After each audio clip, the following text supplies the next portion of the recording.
Welcome to BNEWS Weekly. I'm Phil Gallagher along with BNEWS producers Sydney Bowles, BNEWS reporters Veris Conley, Tad Stefanak, Robert Paris, and Bill Hayes. Peter Brown with the weather, Gretchen Carey with the community calendar, and Anthony Matos with sports. Thank you for joining us. 14 athletes from Burlington conquered the Boston Marathon on Monday. Each runner has an incredible story of determination and grit, and we applaud each one. But we're going to go ahead and highlight just a couple. Scott Mindell, who is 37, came in at a truly phenomenal 82nd place with a time under 2.5 hours. High school associate principal Heather Northrup ran the race. She came in at 4:27.28. And last week we brought you the story of husband and wife charity runners Ryan and Courtney Fine. They finished side by side with a shared time of 5:04. And you may remember we brought you the story of Liam Cronin and James Anderson, a duo team running to raise money and awareness for James's disability, the genetic disorder NARS1. While not technically Burlington runners, they donate $12,000 to the Burlington Recreation Department for a swimming program for people with disabilities. They finished in 4 hours and 53 minutes. Congratulations to all the runners for accomplishing that incredible feat. A historic but disused stone building in Burlington might get a new lease on life. Kent Cottage has fascinated historians for its interesting architectural features and curious place in Burlington's history, but because it's surrounded by swampland, it's frustrated developers who would turn it into something more active. Nordblom Company, which owns the site, is beginning to introduce a plan to bring 9 townhomes to the site. 2 units would be inside Kent Cottage, while the other 7 would sit in 4 additional buildings beside it in the shape of a U. It's not the first time Nordblom has pursued this kind of a plan. A similar townhome village project proposed in 2021 failed to come to fruition. But this one at least has a head start. Residential zoning for the plot has already been approved by town meeting. BNews will continue to follow this project as it makes its way through Burlington's boards and committees. The company behind a troublesome parking lot at Middlesex Turnpike has a plan to address nuisance flooding. Brixmor plans to elevate the parking lot by 18 inches to divert water elsewhere. The Board of Health, which has been pressing Brixmor to address the issue for years, has no problem with the plan, but the Conservation Commission says it fails to meet a requirement for one-to-one diversion for water to go somewhere else. The problem has befuddled the company and the town for years now. The flooding has gotten worse after Burlington reduced its use of water from Vine Brook up to 1 billion gallons a year, and the company has gone to great lengths to preserve the protected bridled China fish which lives in the area. The plan has a long way to go before it comes a reality, but both the company and the town of Burlington acknowledge doing nothing isn't a great plan either. However, this plan may not solve the problem. Neighbors who border the Great Meadow have reported that the meadow increasingly encroaches on their backyards, and with less water coming out of the meadow and more water going in, it may not be a solvable problem. Marshall Simons Middle School Principal Carrie Purchase has announced she's leaving her position for a new role as Assistant Superintendent for Teaching and Learning in Burlington. In an email to BNews, Purchase said, quote, "It's been an incredible journey working alongside a team of devoted educators and staff members who have consistently demonstrated their commitment to the success and well-being of our students. As faculty and staff, we work together to improve the middle school experience," end quote. We wish Dr. Purchase the best of luck in the future. The signs of spring are all around us, which means it's the start of the growing season for the Burlington Community Garden. Robert Paris brings us the story of local clergy gathering to bless the garden. Welcome. The 4th garden blessing. There you go. I have to admit that after last year, I would never doubt the power of prayer again. Behind the Francis Wyman Elementary School lies a community garden run by volunteers and our master gardener, Peter Capola. On April 10th, Clergy members from the town gathered for another year of blessings for the 2024 spring and summer growing season. Peter noted one root vegetable is already up out of the ground, garlic. A variety of vegetables will be growing in the coming months. This is early in the season, so the only thing we have up and running right now is the garlic that we planted last year. The perennial plants like rhubarb are beginning to grow, so we should be harvesting them in a few weeks. But everything else, so we're just starting to turn the beds, and we won't be putting anything in the ground for at least until the middle of the month. The garden works closely with the People Helping People food pantry, donating veggies to the organization. Last year we harvested over 3,500 pounds of food from the garden, and we're hoping to do the same this year. This garden makes a huge difference for our food pantry clients. All the food comes directly out of the garden and right to the pantry and is given out to people right in our Burlington community. Reverend Andrew Harris of the United Church of Christ Congregational talked with BNEWS about the uplifting sounds and sights of the spring season. This spirit of new life is all around us, and the garden is such a great place for this community. The food that's grown here will feed this community, but it also helps us to get our hands dirty, to get in touch with nature, to be one with creation, and to serve one another, to help each other out. So all the things that come from this garden are so good and so life-giving, and we're here today to celebrate that spirit of life. Coppola says he cannot wait for everyone to enjoy the vegetables and hopes that the weather holds up in the process. Hopefully we get the rain like we had last year, and all those pollinators that came out of the meadow last year are still there waiting to help us again this year. From the community garden, I'm Robert Paris for BNEWS Weekly. You may have heard that the Sculpture Park is planning an ambitious fundraiser this summer that will bring the business community and residents closer together, all in the name of art. Local artists are already standing by to turn their business visions into a reality. Sydney Bowles brings us this story. In a matter of days, a passel of porcelain porkers will descend on a DPW warehouse, waiting for their time to be transformed into works of art. This is a piglet. It weighs about 15 pounds, and piglets are available for companies that are nonprofits or have 10 employees or less. The large pigs are much bigger, much heavier.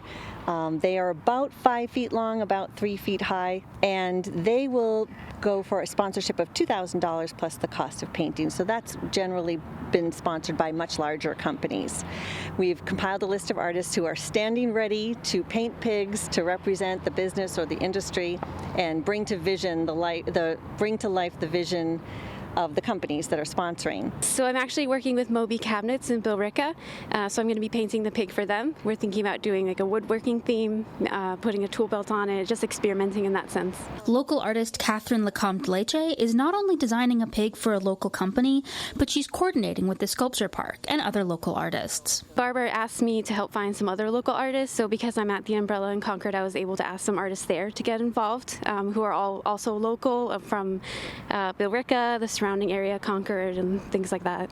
Barbara LaRue says she hopes businesses will see the fundraiser as a marketing opportunity as well. The pigs will live on the Common for the entire summer. And over the course of that summer, there's lots of events that go on at the Common all the time. Recreation department events, Sculpture Park events, and other events that are hosted by other groups. So over the course of the summer, the pigs will be seen by at least 20,000 visitors. For BNEWS Weekly, I'm Sydney Bowles.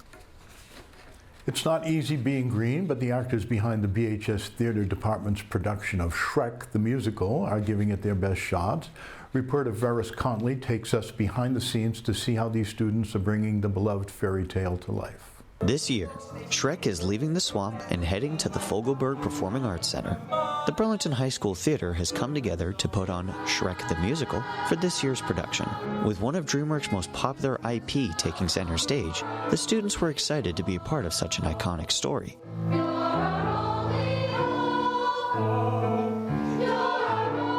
It has been a wild ride. Like, I could feel myself in the role. Like, I watched the movie countless times. Being with all these like wonderful and talented people is incredible. Like, I couldn't ask for anything better. I love the productions that we have here. I think like the faculty and like the director and the choreographer, like everything's so amazing, and the actors, like everyone just puts in so much effort to make do the best they can, and when the show comes together, it's just like beautiful.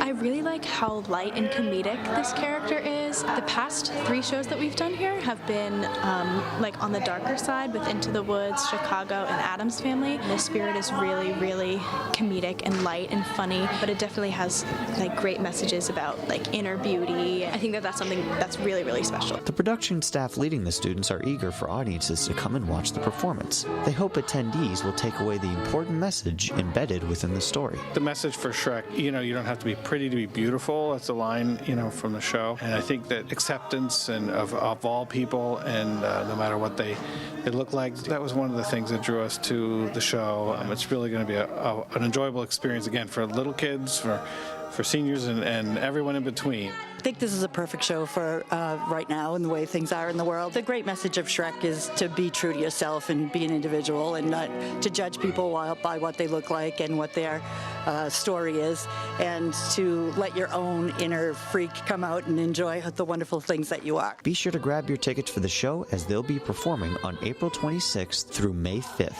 at the Fogelberg Performing Arts Center at Burlington High School. To buy your tickets and for more information, be sure to head over to burlingtontheater.com. This is Ferris Connolly from BNews.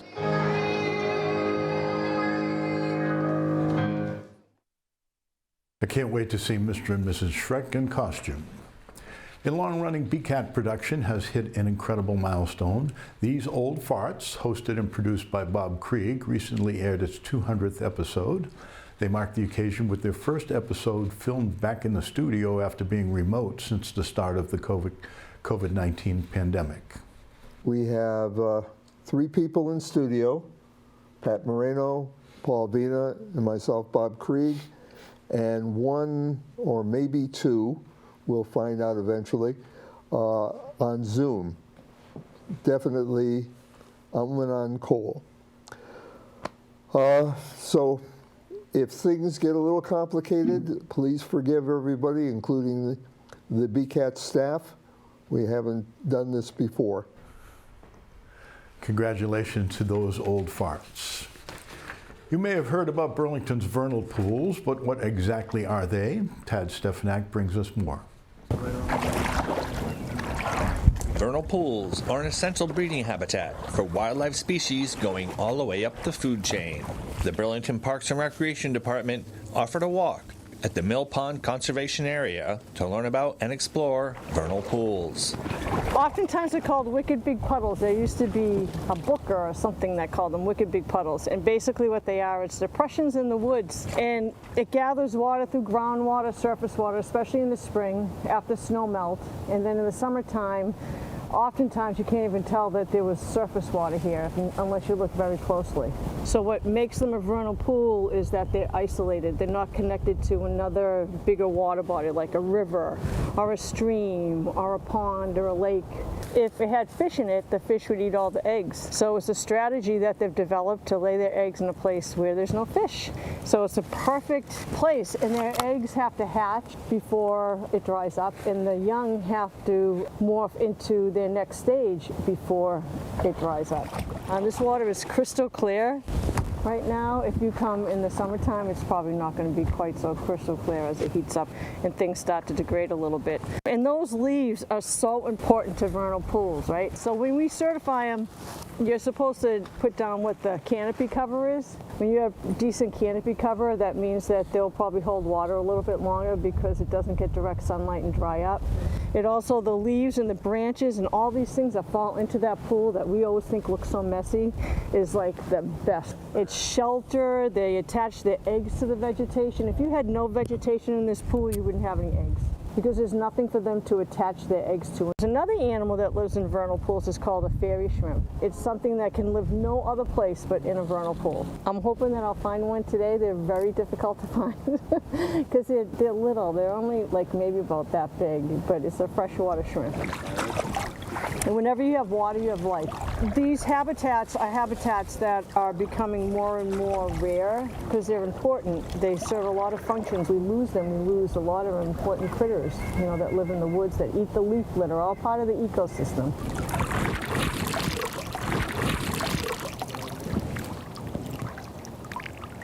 Oh, yay, I got a fairy shrimp.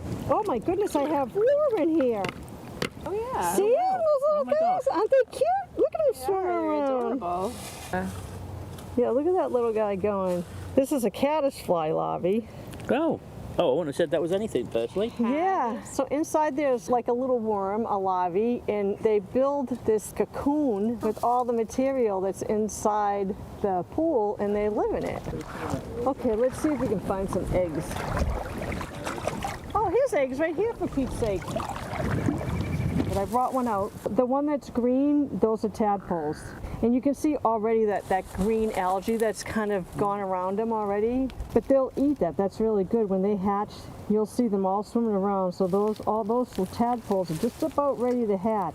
And then there's the salamander egg mass, which is the one that looks like clear jelly. Okay, I'm gonna go put these guys back.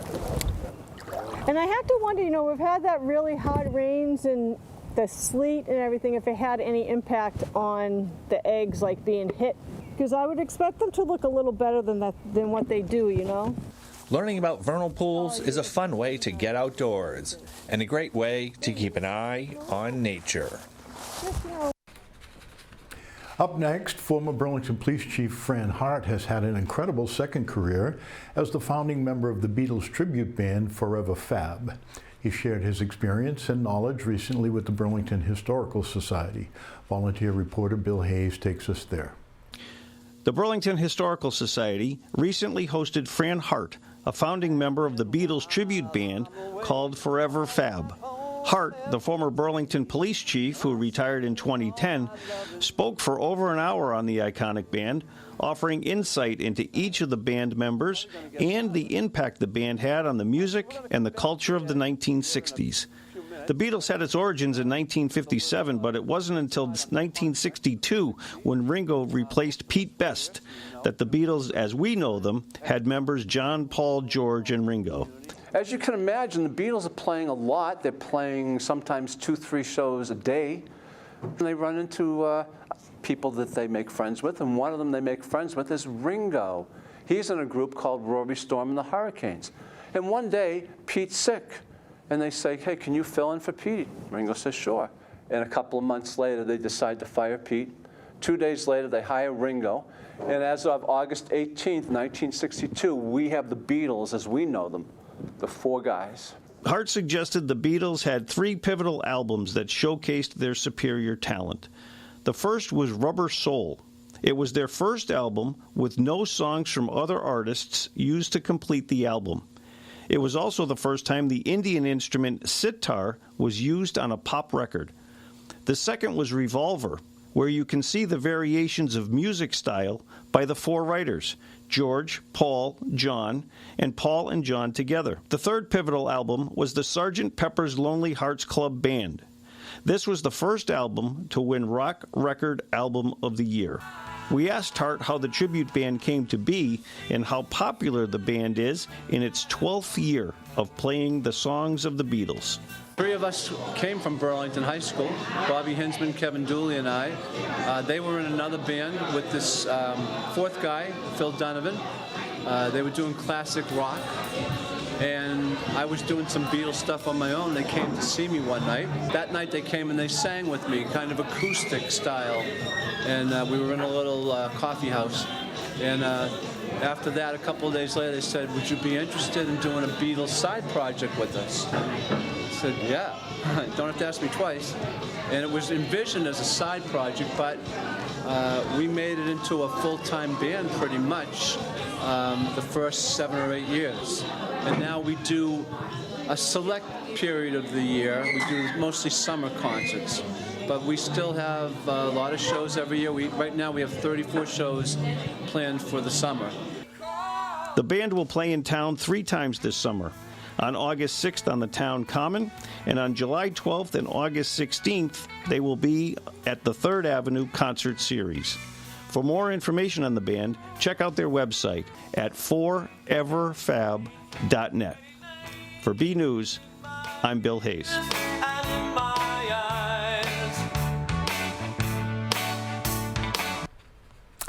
And in our continuing quest to bring you the stories of Burlington people you might not hear from all that often, we're introducing you to the all-new programming team over at the Rec Department. Let's take a look. Zumba, baseball tots, chess, Spring Palooza. Basketball. It's no secret that Burlington Parks and Rec offers a pretty spectacular array of programming. And now, that programming is being run by an entirely new team. I'm Jeff DeSalvo, Program Coordinator. Hi guys, my name is Andrew Mountain. I am the Assistant Program Coordinator at Burlington Parks and Rec. When I graduated college, I was Athletic Director at the Boys and Girls Club in Salem, New Hampshire. From there, I moved to the Recreation Department in Nashua. I was there for about 6 years and started here as the Assistant Program Coordinator a little over a year ago, and been the Program Coordinator for the last 3 or 4 months here. I've been in Parks and Recreation for the last 10 years. I started as a high school student and a volunteer.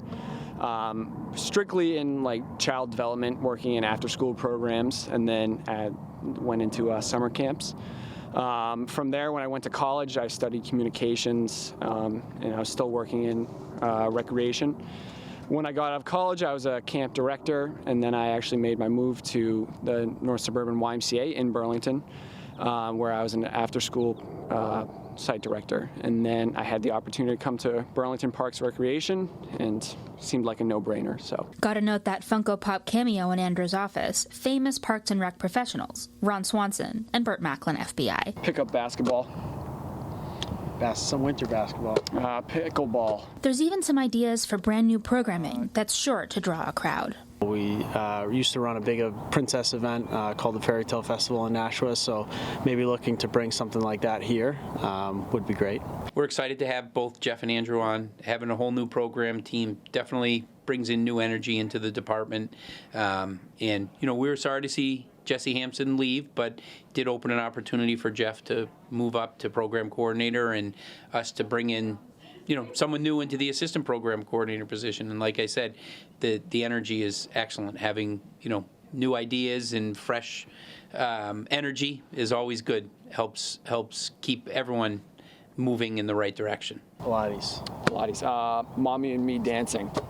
Discovery Preschool. Okay. And now you know who works for Burlington. Dungeons and Dragons. Club Simons. Keep your eye out on social media because fans of craft beer will be pleased to hear about Fable Brewing Company. It's a project of Burlington resident James Sparks, and the plan is to open a brewery and tap room in Town Center by next spring. Watch this show for more information. Spring sports are well underway and is back in the swing of things after some nasty weather. Let's turn to Anthony Matos for a look at sports. Hey everyone, I'm Anthony Matos in this weekly sports report. Girls softball are 4-2 after 2 back-to-back losses against Lexington 6-5 and a shutout loss to Woburn Memorial 6-0. They got back in the win column against Wakefield 12-6 on April 19th. We were at the game versus Wilmington. We will have highlights next week. Burlington baseball are 3-3 after a 5-3 loss in Melrose on the 13th. The team was home against Wakefield. Let's go to the highlights. The Francis Wyman Elementary School is where the Burlington baseball team was after they had a home meet with Wakefield. After a couple of scoreless innings, it finally broke open. In the bottom of the third inning, Burlington had 2 runs. That's 2 runs. McMakin gets the go and do it. That throw's gonna be close. Oh my. He is safe. There we go. Wow. They kept it going in the bottom of the 5th when they scored another run, 3-0. Burlington finished it off in the bottom of the 6th with 4 more runs against Wakefield.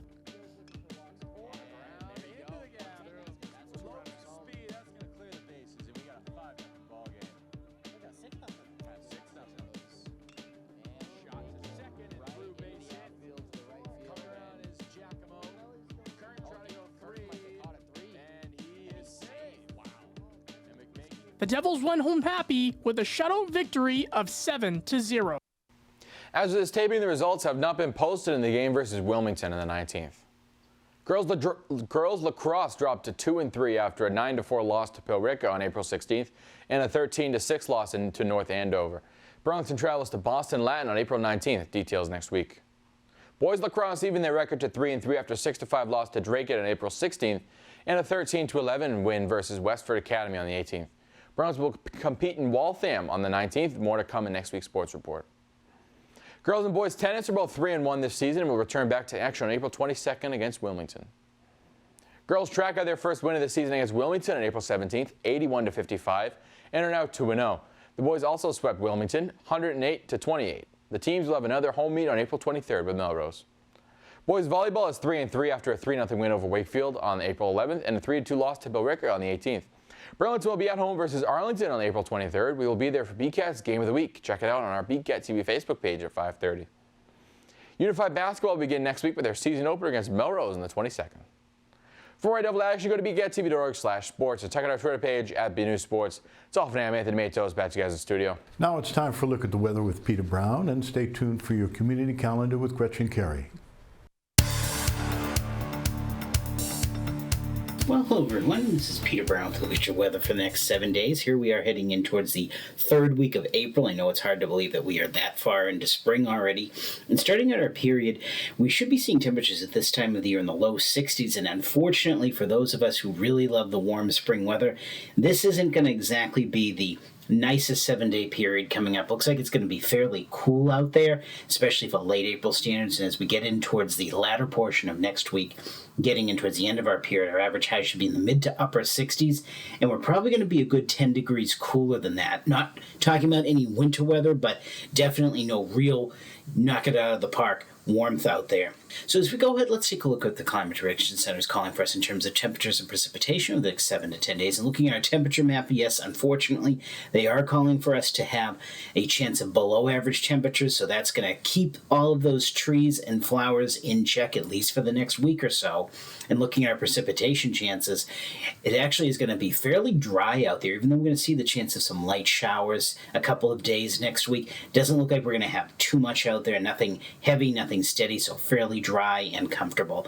So as we go, let's take a look at those 7 days of weather coming up. Again, starting out our period on Friday and Saturday, going to be around average, a little bit cooler than that, and keeping those chances of showers in there. So keep the umbrella handy. Nothing too heavy. Temperatures, again, around 60. Now, as we get into it Sunday and Monday, the sun's going to come back out, but it's going to get a little bit cooler out there. Temperatures are going to fall back a couple of degrees into the mid to upper 50s. Thereafter, Tuesday and Wednesday, we see that chance of some showers moving back into the area again.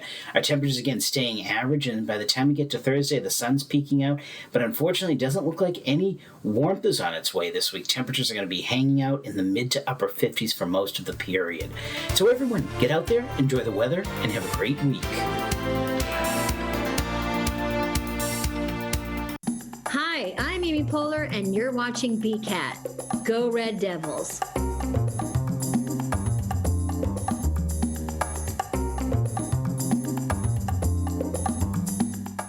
Hey everyone, I'm Gretchen Carey, and this is your Community Calendar. On April 23rd from 10:30 a.m. to 12:30 p.m., the Made in Burlington store will be having a Happy Houseplants home decor project. For more information and to register, go to the following website. On April 25th from 4 to 6 p.m., the Burlington Parks and Recreation Department will be having Spring-a-Palooza at Wildwood Park. Everyone is welcome and the event is free. For more information, go to burlingtonrecreation.org. On April 27th from 11 a.m. to 12 p.m., the Burlington Public Library will be having an event called Read to a Therapy Dog, best for children ages 3 through 10. For more information and to register, go to the library website. For more community calendar events, go to bcattv.org, burlingtonpubliclibrary.org, and burlingtonrecreation.org. I'm Gretchen Carey, and that was your Community Calendar. Each week we're finishing up with a photo sent in by a member of the community, and although the solar eclipse was last week, we got so many incredible eclipse photos we couldn't resist sharing another one. Joe Brown took this photo of the diamond ring effect at the eclipse's totality. Thank you, Joe. If you want to send in your photo from around town or elsewhere, email it to us at bcat@bcattv.org with the subject line Photo of the Week. That's the program for this week. Thank you for tuning in. I'm Phil Gallagher, and we'll see you back here next week. Thank you.